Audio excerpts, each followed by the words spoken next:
जेतेबेले मथुरापुर रे समस्त जादव माने पळैले ये पिलाटी केमिति रहीगला।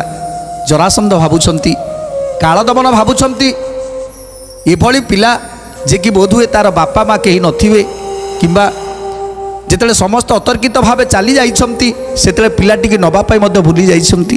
एमिति केते कथा भावुंट किंतु केही भी चिन्हि पारुनांती कि केवल नृपति बोले बदन को चाही आंब कुए नर परी केबे दिसुनाही आंब कुए नर परी केबे दिसुनाही आंब कुए नर परी केबे दिसुनाही।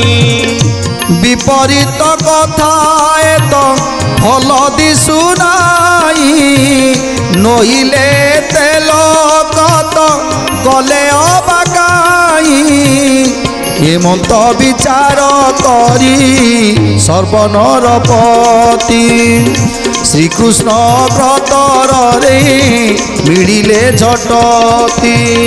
गोविंद माधव कृष्ण श्री मधुसूदन गोविंद माधव कृष्ण श्री मधुसूदन। तेणु आज कहीं कहीं कहते जे से कथा नुहे यही गोटे पिला अच्छी हेले मथुरापुर आउ कहीं जड़े भी नहांती आमको कहीं माया भली लगुच ये बालक सामान्य नुह ये जदि सामान्य ही था ताहले एते साहस एते धैर्य धरी एठी बसी न था। बोधुए ये मथुरापुर समस्त जादव मानकू कोठी विदाय करदे ये निजे एकुटिया एठी बसी।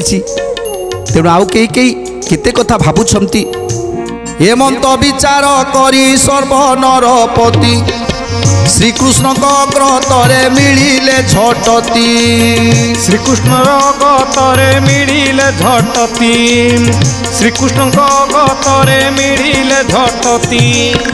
मणिमा बोली डाके पड़ी हारी दुई राजा संग होई जाती धरा धरी दुई राजा संग होई जाती धरा धरी दुई राजा संग होई जाती धरा धरी। पात्र मंत्री अमानात्य बल चतुरंग श्रीहरि रूप देखी पुलकित अंग श्रीहरि रूप देखी पुलकित अंग श्रीहरि रूप देखी पुलकित अंग विश्वकूट रूप देखी सर्वेले मोई श्रीमुख उपलक्षण पारती केही श्रीमुख उपलक्षण पारती केही श्रीमुख उपलक्षण पारती केही।